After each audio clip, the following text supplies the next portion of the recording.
Muitas pessoas incrédulas, irmãos, são ricas da graça comum de Deus. Tem muita gente que não tem nada a ver com Deus e é riquíssima. Lembrando até o Nabucodonosor. Deus disse que foi ele que deu a ele todos os reinos, todos os homens, todo o domínio foi dado a ele. Em princípio, ele não era um homem que cria em Deus. Talvez ele tenha até se convertido pelas experiências que são narradas ali. A gente pode ser até levado a pensar assim, mas no geral, ele não tinha nenhum relacionamento com Deus, porém era cheio de dinheiro, cheio de poder, cheio de graça, imperador do mundo, né?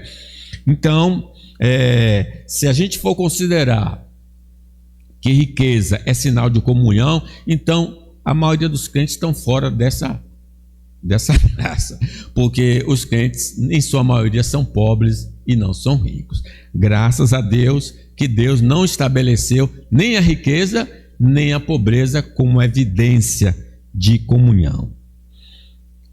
Apesar da maioria dos crentes no Novo Testamento serem de condição humilde, quando você lê, você percebe que os crentes faziam parte da classe inferior, né, mais baixa.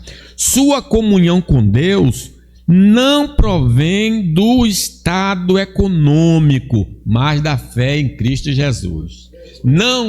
Não é a condição econômica que determina a minha comunhão com Deus, mas sim se eu tenho fé em Jesus, sendo rico ou sendo pobre. Paulo, falando da condição dos crentes, diz assim, em 1 Coríntios: irmãos, reparai, pois, no vosso chamado, visto que não foram chamados muitos sábios, segundo a carne, a pessoa que tem diploma, nem muitos poderosos, alguém de autoridade, nem muitos de nobre nascimento. Pelo contrário, Deus escolheu as coisas loucas do mundo para envergonhar os sábios, escolheu as coisas fracas do mundo para envergonhar os fortes, e Deus escolheu as coisas humildes do mundo e as desprezadas e aquelas que não são, para reduzir a nada as que são, a fim de que ninguém se vanglorie na presença de Deus.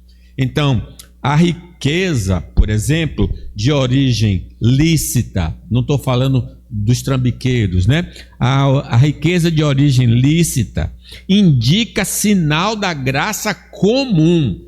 Lembre disso, existe graça especial, que é a salvação, existe graça comum, que é a água, vida, carro, casa, bens, dinheiro.